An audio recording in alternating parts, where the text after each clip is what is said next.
Alright, people, my name is Ugochukwu. Today is June 9th, 2021. Listen, I have another interesting video for you. You see who you're looking at there? He says Nnamdi Kanu, Director, Radio Biafra. That's what he used to call himself. He used to be director. But I have another interesting stuff for you here. See, I received another. Somebody sent me this. This is another. It's like a little article written by this lawyer. The guy is a lawyer. You remember this barrister here? His name is Barrister Emeka Ugwuonye. They say he's the due process advocate, right? I think maybe he works for a company called Due Process Advocates or something. I don't know what that means.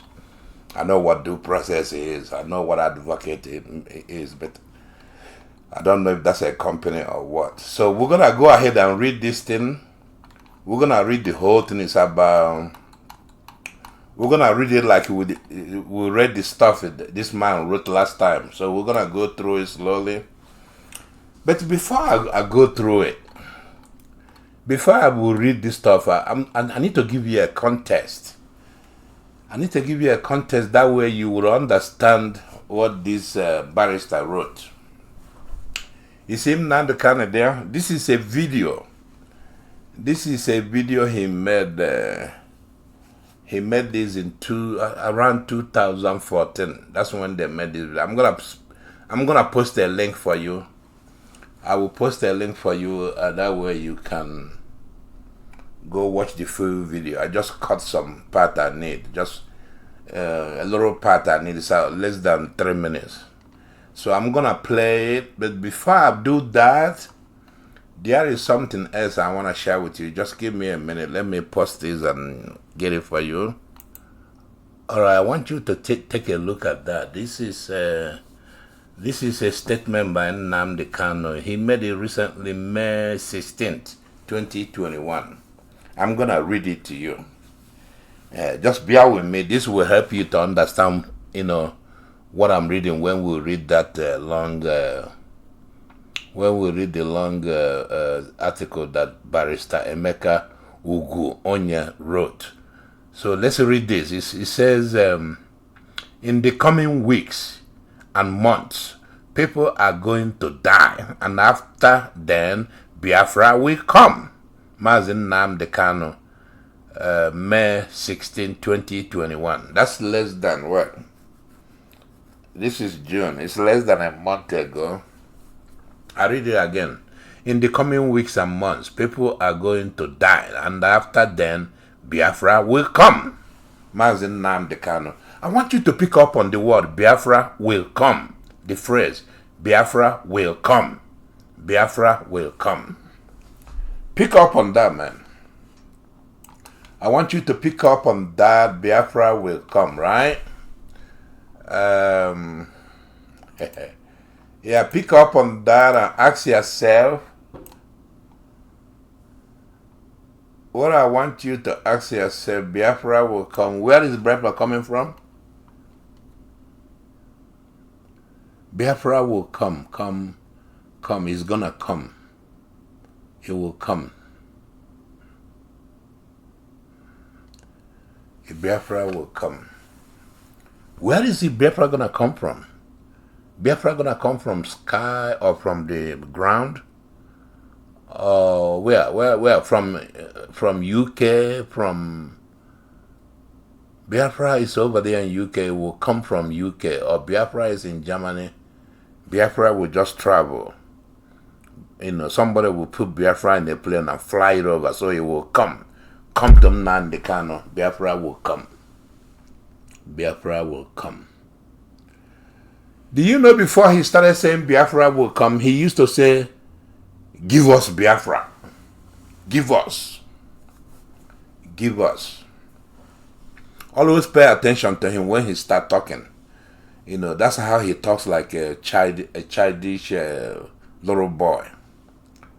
Biafra will come. Give us Biafra. That's what he used to say. So then people started criticizing him, and then he changed. He changed from "Give us Biafra" to "Biafra will come." He used to say, "Give us Biafra. If you don't give us Biafra, we'll fuck you up. Give us." Like they take, it's like you giving me something. They take Biafra, they take it to him and they give it to him. Give us Biafra. Give us Biafra. Biafra will come. I'm trying to wrap my head around this stuff, man. Give us Biafra and Biafra will come. If Biafra doesn't come, Somalia will look like a child's play compared to what Nigeria will be. I will play. That's what he said in this little clip. So let me get that to you, and then we'll continue. Let me see. Maybe I have something else. Just give me a minute. I may have something else I want to show you. Just give me 1 minute. I think I have another thing here. If I don't have anything, then we'll go to the video. Yeah, I think I know what I want to show you. Hang on. I mean, this helps. This helps me, build the stuff I'm building for you to understand what we're gonna read. You see. So bear with me. Let me get that going. Just bear with me. Here we go. Biafra will come. Give us Biafra. You don't give us Biafra, we'll fuck you up. You better give us Biafra, man. Give it to me. Give me Biafra. Okay, here's what I want to read to you. So shameful, man. Here's what I want to read to you. He wrote this. Let me leave out the comments. He wrote this recently. They don't have the date, but it's not too far from here. He said, the real owners of the land, the indigenous owners of Nigeria, are beginning to repossess their land from Fulani Caliphate, their stooges and vassals. My people will die of this battle. I know, but the end result is what we after. When we win, I will come back from UK to lead my people. When we win, he will come back. He's not gonna come back before we win. He will stay in UK, send a lot of innocent youths to go and die, and then after that he will come back. He leads from behind, huh? But anyway, I thought you keep that in mind, because we're gonna get to that. We're gonna mention that as we go. I closed something I shouldn't have closed, but it's okay. So let's say I'm play you the stuff, and then we'll go from there. What we're saying to them is this: if you go there and negotiate any other thing apart from Biafra, you better not come back, because our people will be waiting for that very person. The zoo has come to an end. They keep killing our people. And for how long are we going to allow this contraption concocted by Frederick Lugard to continue to waste the lives of innocent people? Now, let me stop you there. You said something that I'm interested in. People who look at several Biafran groups and movements always look at this kind of statement, like the one you made now. Let him not come back home, otherwise he will explain to us. But we know that they will go there and they will come back home. And what will happen? You see, is this a statement that there is something that will happen? Because one of the things that happen in Africa, in Nigeria, and wherever you look at, is that there are no consequences. And people who try to force consequences to be exerted end up saying things and nothing happens. What will happen to Ikenwachukwu when he comes back home? Because he's not going there to negotiate Biafra. You know that. Of course, we know that very well. Okay. What will happen to him is this. Already, we know that some of them live in Abuja and Lagos axis. There is nobody that speaks for the Yoruba nation that lives in anywhere in Igbo land or in Biafra land. There is no prominent Hausa person that lives anywhere in Biafra land. What we are saying to this man and his likes is that, of course, they will underestimate us, because those that have gone before us have made threats and didn't carry it out. This time it is different. If we can place the name Biafra on satellite, if we can broadcast so that the whole world can hear us every blessed day, if we are in over 70 countries around the world with over 5 million listeners, there is nothing we cannot do. This time around, things are very, very different, believe you me. Very, very different, and very soon the world will hear about it. Because the only language that people in the zoo understand is the language of violence and force. After all, that very contraption was put together by Freddy Lugard by force. That's one thing people don't understand, that Lugard killed people to bring Nigeria together. And the killing of people to disintegrate the zoo shouldn't come to anybody as a surprise. Our promise is very simple. If they fail to give us Biafra, Somalia will look like a paradise compared to what will happen to that zoo. It is a promise, it is a pledge, and it's also a threat to them. They must understand this, that we've had enough of this nonsense. These criminals cannot be stealing money belonging to everybody. These same men cannot be responsible for the length and breadth of the death, the abominable things they continue to do to the people in that very country. Every day, every week, every month, and every year. You hear him, right? Give us Biafra. If you don't give us Biafra, we'll mess you up. You notice that the man asked him a question. He said, if they go there and come back, if they go there, don't go there to negotiate Biafra, but they better not come back. And Rudolph Okonkwo asked him, what are you going to do if they're not going to go there and negotiate Biafra? They're going to come back. They don't come back, what are you going to do? And then he started rambling all over the place. Oh, well, people that did Biafra before, they didn't take it serious. This time we take it serious. Notice that he never actually make a direct threat. He didn't say we're going to kill them. He didn't say we're going to make them disappear. He just say, we're making threat. They better not come back without Biafra.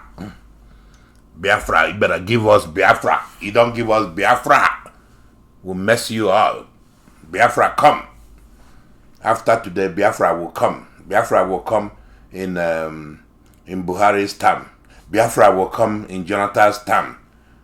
Oh man, Biafra will come during Jonathan. He will even come faster during Buhari's term. That's why he was. If you go get all his videos, start listening, you will hear all this stuff. Biafra will come. He will come, give us Biafra. Anyway, let's read this stuff, man. So it's, the man is just brainwashing kids. He says one thing today, tomorrow he switches to another thing. Whatever is convenient for him, that way he can prolong the whatever he's doing. That way he can prolong getting more money. I bet you after Buhari he will change tune. So, Biafra will come. If Tinubu is elected, he will say Biafra will come during Tinubu's time.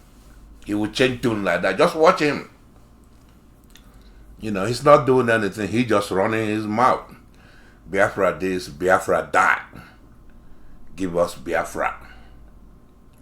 And then when you listen to him, you somehow you think he has a strategy. But if you listen carefully, see, illiterate people listen to him, they think he's making sense.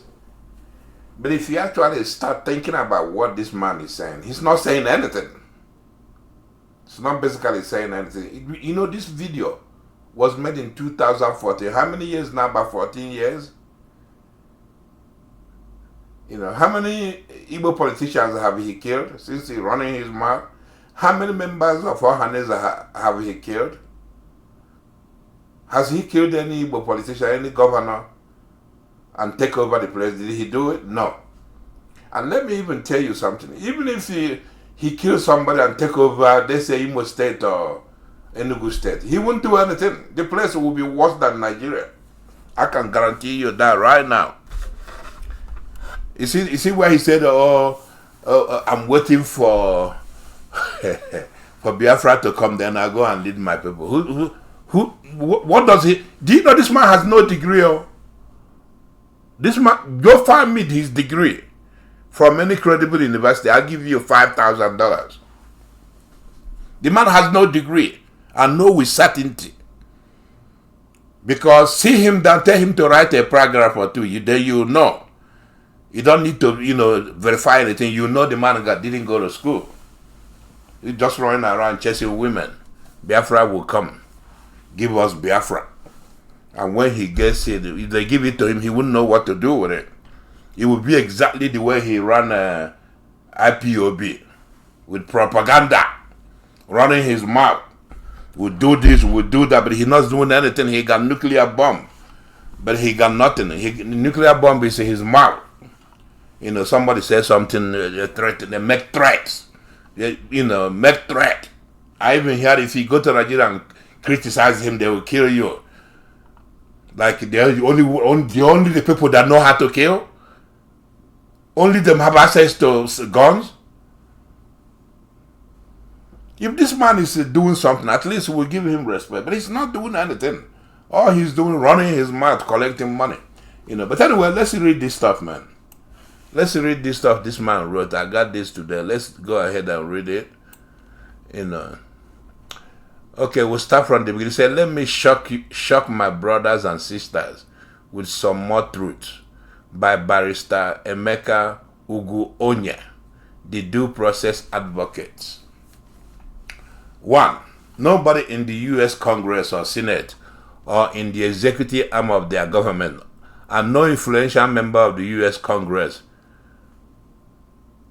U.S. business community has ever met Nnamdi Kanu and showed any interest in his Biafra. If you notice, I keep mentioning the term IPOB's Biafra. This is to show that Biafra could mean different things depending on who is presenting it. For IPOB and Nnamdi Kanu, Biafra means some imaginary and undefined space to be carved out of some zoo. So you can imagine one wildlife land out of which you can carve out a paradise called Biafra. Yes. When you give him the Biafra, it will be worse than Nigeria. Worse than zoo. Those people following him now will pray that Nigeria come back. That please put me in zoo instead of Biafra. Because he will run it to the ground. What will he do? He's just going to use his mouth and confuse people, go take pictures, superimpose the picture of Biden with his picture. Say, I went to U.S. to meet Biden, or he will superimpose his picture with Macron in France. Oh, I went to France. That's what he's gonna do, because that's what he's doing now. That's what he's doing now. Listen to this. If you practice something, right? I mean, that's why we'll go to school, we'll go to training. You train something, then, after you train it, they expect you to, apply the skills you learned and then do some work, right? Now, this man, what has he been practicing? He's been practicing how to rip off people, right? So, if you give him Biafra, like he said, give us Biafra. If you give him Biafra, what do you think he's going to do with Biafra? He's going to, jump into what he knows how to do best. Propaganda, deception, deceit, thuggery, sleeping with 200 women at the same time. That's all. That's what you're going to get in Nnamdi Kanu's Biafra. So, number 2, let's continue. Nobody in the same groups as in number 1 above, in Europe or UN, has shown interest either. There are many reasons why there could never have been anyone showing interest. First, Nnamdi Kanu has never presented any coherent or realistic picture of Biafra worthy of consideration or discussion. There is a difference between when you address an educated person. Well, let me stop. I will continue from here. He hasn't presented. He has nothing to present. He makes Igbo people being hated by the people in the south side, our brothers in all the south side states, because he thinks they're gonna come with him. They don't come with him. He do it by force. That's why they are wary of us. I don't care where you go. Listen to different forums. You'll see those people. They're afraid of Igbo people because of Nnamdi Kanu. He never consulted any of them. He just running around, running his mouth. Biafra is all the southeastern state. He thinks that's how the world works. You just go and take people's land and say it's Biafra. Biafra is Delta. Biafra is this. Biafra is that. Did you talk to them? No. We shall see how you're gonna go. You remember he used to fight with what's his name? Dokubo. He used to go and fight with Dokubo, calling him all kinds of unprintable names. And then that's how people are gonna follow you. But anyway, let's continue. There is a difference between when you address an educated person and when you address an uneducated person. To an educated person, Nnamdi Kanu is actually hollow and largely uninformed. But to an uneducated or barely educated person, Nnamdi could come across as a genius. He can mesmerize any uneducated Igbo person by appealing to his emotion. He doesn't appeal to anything. He just runs his mouth. Illiterate people follow him. They listen to him. They think they know what he's talking about. If you actually sit down, get one of his all these so-called talks, this so-called 2 hour. He usually take 2 hours talking gibberish. Just get one of them, sit down, listen to it. Actually analyze it. Translate it into English sentences. Analyze it. You will see the man doesn't know what he's talking about. All he's doing is harassing people. That's why a lot of uneducated Igbo youth like him, because he harasses people. Because they know that Nigeria is no good. Nigeria is abusing, all of them. They run away from Nigeria because Nigeria is no good. But that doesn't mean you run from Nigeria and then you run into fire. From frying pan into fire. Following Nnamdi is not going to give you anything. You can follow him from today till the kingdom come. You're not going to get anything. He's just going to send you to die. You see what he said? When Biafra come, I come from UK to Nigeria and lead my people. Why don't you go now? Go from UK to Nigeria now and lead from the front. You send the kids to go and die, and then after everybody's dead, you come lead empty space. Let's continue. If you look at the manner Nnamdi Kanu communicates with you, you see the common technique of concern of common men talking to their victim. He will first display incredible level of self-confidence and false bravado. That's why Nnamdi Kanu uses superlative terms, such as when he tells his followers that he has an atomic bomb. When he says, I don't understand this construction. When says he will sink Nigeria and destroy it completely. Second, he talks very fast. That's part of the technique. It makes it difficult for you to follow or for you to ask him questions. I understand, he runs his mouth like a nuclear bomb. Where would he get the nuclear bomb? Doesn't Nnamdi know how to add 1 + 1? Who will build the nuclear bomb for him? He will sink Nigeria. He's been saying this for 7 years? 2014 was what? From now to it's about 7 years. Go before that. He started this nonsense about 2012. So that's about 8 years now. He's been saying it. Atomic bomb. I will sink Nigeria. Atomic bomb.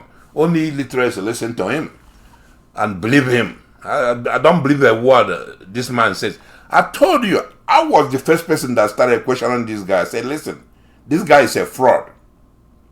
This guy is a fraud. I have a reason. Because that was something that happened. I used to go participate in the Facebook group he developed. Something happened. I said, why would this man behave like this? I started telling people there's something wrong with this man. This man is either he's against intellectuals or he doesn't want to listen to other people's opinion, And everything I said, eventually came to pass. There were even some people that when I started warning them, they got mad with me. And some of them said, why are you always, criticizing Nnamdi Kanu? When are you going to donate money? I said, my brother, I will donate tomorrow. I will just run away from them. Eventually, they all called me, came back to me and said, man, you were right. You know, so I guess, I mean, some people couldn't see through his thing because he's smooth talker. He talks all this nonsense, but he can't back it up. You know, so, but anyway, let's continue here. He says, and finally, comment through many ideas at you. I'm sorry, comment throw many ideas at you at the same time, hoping that one of those ideas will appeal to you, even if the rest doesn't make sense. This is why Nnamdi means different things to different people. To some, he is a prophet. To some, he is the spring commander or spring leader. To some, he is a freedom fighter. And actually, he sees himself in these different images. That's why sometimes he dresses with beret cap, typical of revolutionaries like Fidel Castro and Che Guevara. On other occasions, he dresses like some prophet of some ancient order. Also, when you listen to his broadcast, he will come out like a preacher and go into prayers, mixing Christian with Judaic and pagan chanting tones. Then he goes into a fit of rage and rambles on all from one idea to another. Man, the man got no idea, man. He just run his mouth. He learned how to speak English by living with white women in London. That's all. He never gonna be Fidel Castro. He never gonna be Che Guevara. He can't be any of them. He can't be a prophet from the past. He can dress all he wants.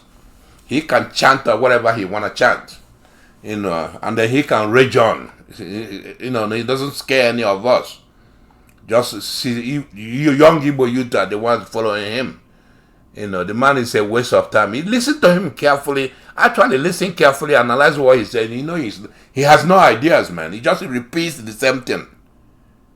If you go back and listen to his speech in 2014, listen to it today, it's the same thing he said in 2014 that he's saying today. Except that he's changed give us Biafra to Biafra will come. That's all. Everything else is the same. Nigeria is a zoo. Politicians are corrupt. That's it. That's the summary right there. Give us Biafra, we'll fuck you up. That's all. Let's continue. An example of such deception. Nnamdi Kanu announced that IPOB was going to beat Buhari in Japan. Okay, I read that. Many of them got so excited. Buhari was extending one-day summit in Japan. Buhari was attending one-day summit in Japan. But why Japan? Why not in the UK? Buhari spends months at a time in UK receiving treatment. Nnamdi lives in UK. If you could beat Buhari outside Nigeria, UK would have been the perfect place to do so. But he preferred to do it in Japan, where nobody will tell whether he actually did it or not. Man, leave that stuff alone. The man is he's just deceiving the illiterate followers, people that give them all their livelihood. You know, he's not for real. See, this assumes that this man is for real. He can't do anything. He tried something in UK, they would arrest him. He can't even show his face protesting. Somebody like Irino Makri went out there protesting with his face, without covering his face. Nnamdi Kanu cannot do anything like that in UK. They will pick him up. You know, he's scared to come out and do such a thing, protest. Yeah, right. You know, he talk about Japan because he got people there that he will send out to go make noise. I think I see one of them. They go there on the street, make a bunch of noise and go back and start slaving like slaves over there. Okay, let's continue. The point is that the way an educated person sees Nnamdi Kanu is more like a con man with some comic effects. Yes, the man is a clown. You know, they should put him in, he said, like a cannibal, what they call a cannibal baka. Put him in the cannibal and let him go. Woo! That's what he's good at. A useless idiot. Let's continue. Another thing that really shocked me is Nnamdi's extraordinary capacity to lie and mislead his voice. Yes, that's it. He lies a lot. He lies a lot, and then the young people, they believe him. Like I said, you gotta understand, most of these young people, they're tired of Nigeria. They're suffering all over several locations around the world. They actually want to go back home and develop their place. And they believe that Nnamdi Kanu will help them do it, but they don't know. I actually blame Igbo intellectuals and organizations like WIC, World Igbo Congress, and Ohaneze. They didn't do a good job. If they did a good job, these kids would know better, right? Ohaneze and World Igbo Congress, they should have a youth section, nurture them, introduce all kinds of stuff for them, skills for them to learn, things for them to know. But they don't do this. All they do, they wear big agbada, go to meeting every once in a while, and then go home. Tired old man. That's why these young people are following Nnamdi Kanu, man. Whatever he says, they think he's telling the truth. But he's lying, misleading them. Okay, let's continue. For instance, when he went to European Parliament building, which is open to the public, and took pictures and then announced that the European Union had endorsed Biafra, and once his followers in Nigeria saw the pictures, they believed him. Also, while in America, he attended a rally by the Republican Party, which is an open event. Anybody could stroll in and out. He took selfie with some other people, probably fellow clowns attending the rally. He posted the pictures and claimed that Donald Trump had endorsed Biafra. Because of such stupid lies, market women in Onitsha suddenly began to pray for Trump as they saw him as their savior, the patron of... See, I love this part. Because, I saw Igbo women carrying Trump's picture, walking protesting on the street. A lot of them, maybe 300, in a procession, saying Trump this, Trump that. That was before the election. Trump this, Trump that. Because Nnamdi deceived them that Trump wants to help Biafra. Even there are some intellectuals in America that believe that. They support Trump. I know they hate Democrats. I hate what Democrats have been doing too, even Obama. I don't like what you vote for them, they go do something else. We're all in the same boat. But that's no reason for me to go and support somebody like Trump. Trump was attacking black people, doing stuff like he's a racist, right? So why would I support him? And then that's one. Two, if you really want Trump to come and help you do Biafra, right? Of course, Nnamdi Kanu, he's dumb. He doesn't think this way. Most Igbo men don't think this way. If you really want Trump to come and help you, you gotta lobby him. And Trump is a transactional individual. You give him, he will give you. He's a give and take person. That's what they mean by transactional. You can't just go let him do something for you. You gotta give him something. I bet you when Trump was in office, if we had organized ourselves, contributed money about 5 million and give him, he would have helped us. Right? You see, Nnamdi Kanu is not interested in stuff like this. He's only interested in collecting money from the youth, lie to them and put the money in his pocket. That's it. If that man was smart, he could have done something with Trump. He could have in reality done something with Trump, but he can't. That's not Nnamdi Kanu. He doesn't even want Biafra to come because he wants this franchise. He wants this Biafra franchise to keep going on and on and on forever. That way he keep making money because he got no employable skill. He got no skills that will get him a job anywhere. For you to get a job, you have to present your degree.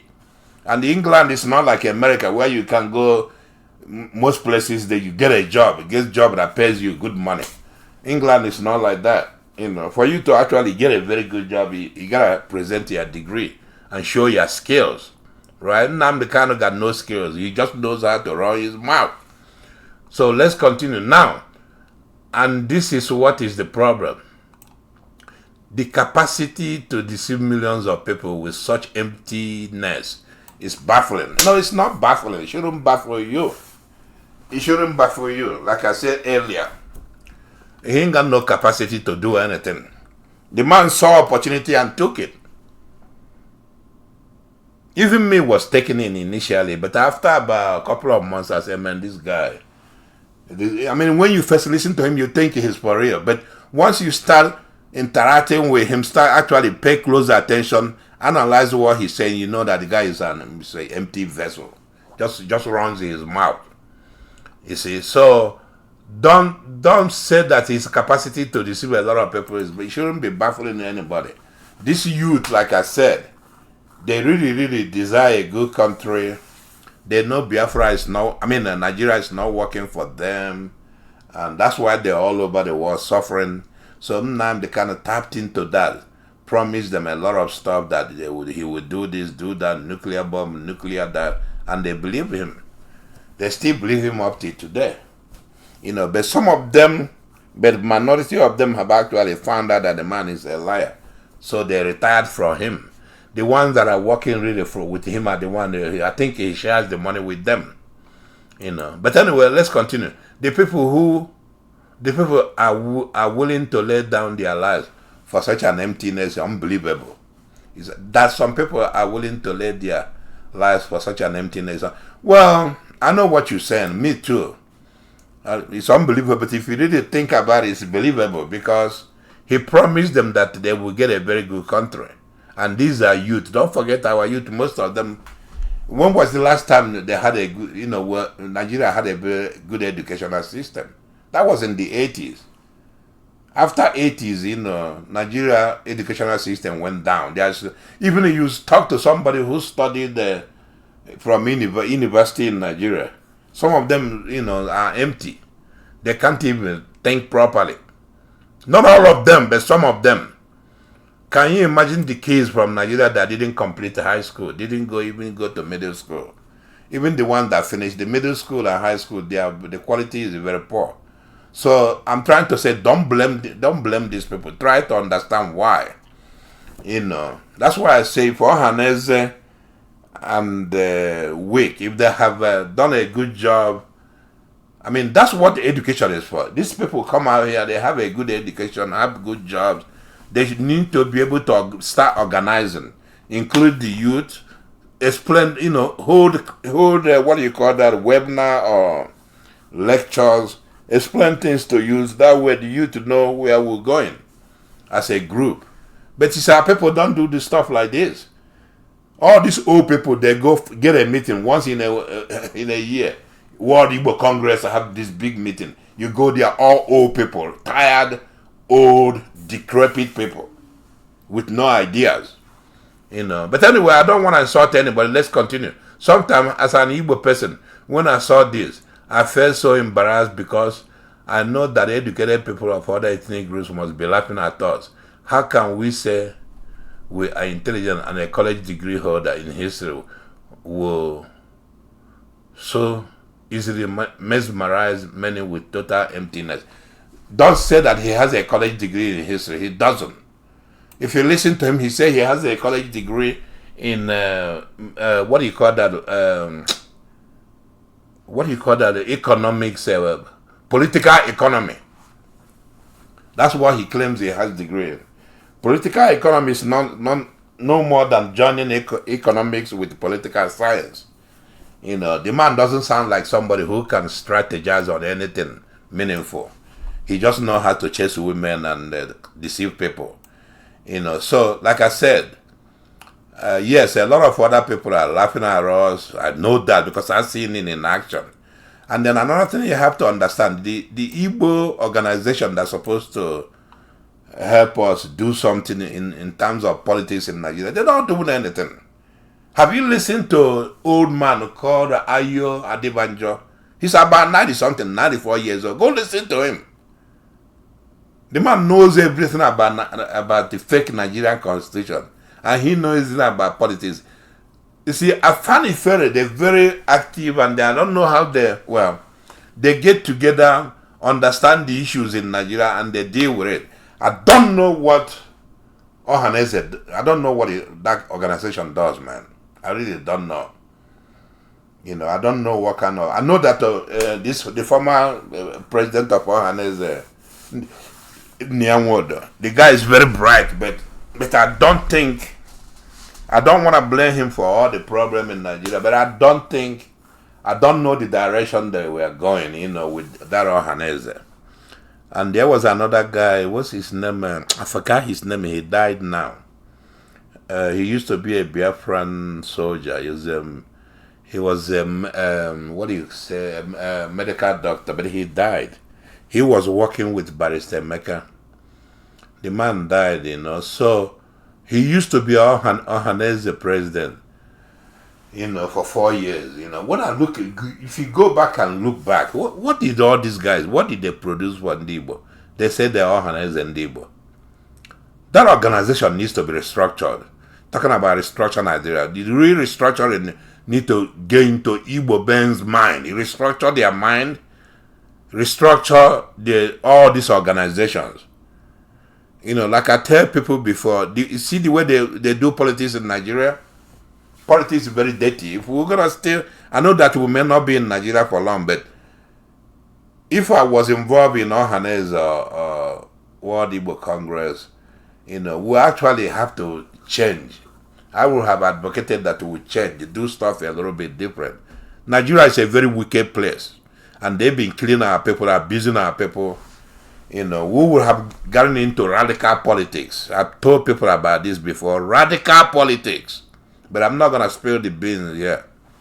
You know, get into radical politics, some stuff you do in a stealth fashion, like, you know, stealth bomber.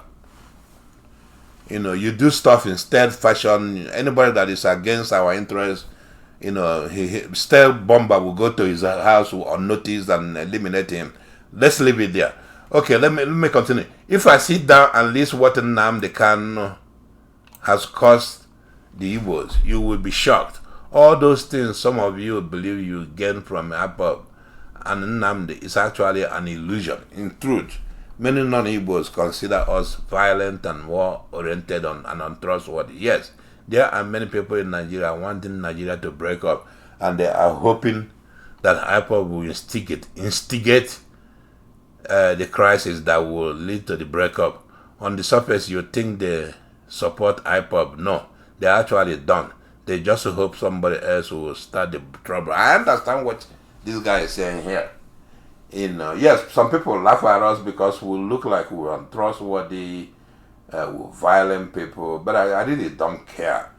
I don't care about people thinking that we're violent or we're well-oriented. The one that bothered me is to say we're untrustworthy. They can go to hell. Who's trustworthy in Nigeria? Who's not violent and war-oriented in Nigeria? Is it the Fulani? The Yoruba? The South? The Middle Belt? So leave that stuff alone. Americans, are they not violent? Have you studied the American history? See how violent they are up to today? What of Britain? Britain, they're not violent? Do you know how many civil wars they had in Britain? 8 civil wars. What of France? What of Germany? Germany had 30 years civil war. Right? France has a violent revolution. So leave that stuff aside. They can think whatever, but you see, they consider us violent and all that. But in my opinion, I want to turn that over his head. You know, we don't have groups that can do stuff in secret, shut their mouth up and take action, and then show people real violence. Do you understand what I'm saying? You know, take action, eliminate stumbling blocks, and disappear. What are you talking about? The history of the world, any nation that is doing well today is because they engaged in violent actions. History is littered with violence, with blood. You know, I know our people are not violent in nature, but the way the world is going now and the way they've been treating us in Nigeria, fuck that. You do what you have to do to survive, especially when they have imposed this constitution to us. Fulani wrote the constitution and imposed it on us. If I was a politician, I would be violent. Let me put it blunt. What do you mean? Let them think whatever they want. They're the one that violating us. They're the one that killing our people. You go to the east, you see roadblocks everywhere. You know, so I mean that you are educated doesn't mean you don't see what is going on. That you sit down there and let people kill you, abuse you, and you keep quiet. No. You're not smarter than Americans. You're not smarter than the British. You're not smarter than the German people. They all were violent. To get where they are today, they had to be violent. So I don't know what the hell people are talking about. But anyway, let's continue. I understand that after reading this, one of you will get mad. Of course. Why wouldn't you get mad? Anybody who suddenly realizes that her or she has been so gullible and cheap will get upset. It is called sunk cost mentality. When a person realizes how gullible he has been for long, he prefers to remain gullible. But you need to remember that I am not the cause of your anger. You should blame yourself for being so gullible all along. I understand what you're saying. Yes, people that supporting Nnamdi Kanu, especially the young people, some of them, once they realize that they've been duped, of course they will get angry. I mean, see, sometimes educated people, when you think about the young people, talk to young people, you gotta go to the level where they are. These young people, like I said, they were not fortunate to get a good education that some of us got when we were in Nigeria, when we grew up in Nigeria. After 1980, Nigerian education went down. Right? I will not hire somebody who graduated from a Nigerian university. I won't hire. So I'm talking about after, let's say, between 90 and now. I'm not trying to say that education in America is the best or that I have the best education. But I'm telling you honest truth.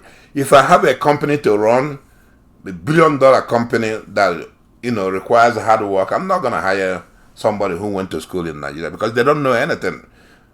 What I could do is hire them, then I will spend years training them to what I want them to do. So, yes, the kids will get angry if they suddenly realize that they've been duped. I mean, why do you think they're gullible? They're gullible because they don't know better. Then you don't make fun of them. That's why I say World Igbo Congress and Ohaneze, they haven't been doing their job. But I suggested to somebody that we need to find a couple of different organizations other than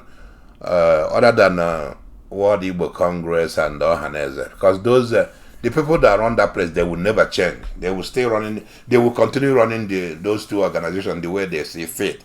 We need about three more organizations that are a little different. Modern organizations run a little bit different. They raise money differently. You hear me? They raise money differently. See, those governors in Igbo state, those governors in all the Igbo states, right? The money they get every month belongs to all of us. I don't see no reason why we cannot go to them and say, listen, you must fund us. We sit down with them and say, we need you to fund us. We don't have to publish it. Say, a lot of people run to the press. No, we do it in secret. We go there, call meetings, say, listen, we need you to fund us. Give us about 10% of what you get every month. And we don't want you to publish it. If they refuse, then we'll deal with them. Because the money they're collecting belongs to us. It doesn't belong to them alone. Then we can use see, what I don't want, you collect the money, then you spend it like in Nnamdi Kanu. That would be a waste of time. I don't want to get involved with stuff like that. You get the money, you put it to use. Right? You use it to help the youth. Help them. There are things you could do to help a lot of them. Develop some kind of remedial classes that some of our people can teach the classes. We can hire people to teach the classes. It can be done online. You go where they are, their level of education, you help them. There are other things we can do, have games and stuff like this. You use the money wisely to help the youth, right? You help the youth because the youth of today will be the adult or Igbo adult tomorrow. So we're not doing all this stuff. There are things that can be done. Get an organization that will actually work for us. Sometimes I kind of agree with Nnamdi Kanu. Remember when he's talking about these people go there, they're killing our people, they're not saying anything. Everybody sees that. Look at, what do you call Hope Uzodimma? He's instrumental in killing people in nowhere. And some of our governors, they're stupid too. They're not doing anything to help our people. Well, I understand it's because of the way politics is set up. If a governor is from APC, he cannot engage in stuff what they call outside party activities, activities that his party does not sanction, right? So that's why people should get their own party. You don't have to depend on Yoruba APC party or depend on a Hausa party somewhere. Get your own party, you control it. Even if it means remaining local. Get a couple of parties, you let it remain local. They're responsible for all the governorship in Igbo land, right? If we get our own people to run Igbo land, right? And then what are you talking about? If there's I know if there's an election, APC is in charge, they're probably gonna put their own people, and then they start messing with us. So that's why we gotta get out of Nigeria. I'm just saying, don't get mad with me. I'm saying what has been going on in Nigeria for a long time. The people that play politics, they didn't play it right. That's why a lot of these kids are disillusioned. They're all over the place trying to make a living. There's no policy for them that help the youth. You know what America does for youth? There are different kinds of programs and policies that help the young people. We don't have anything like that in Nigeria.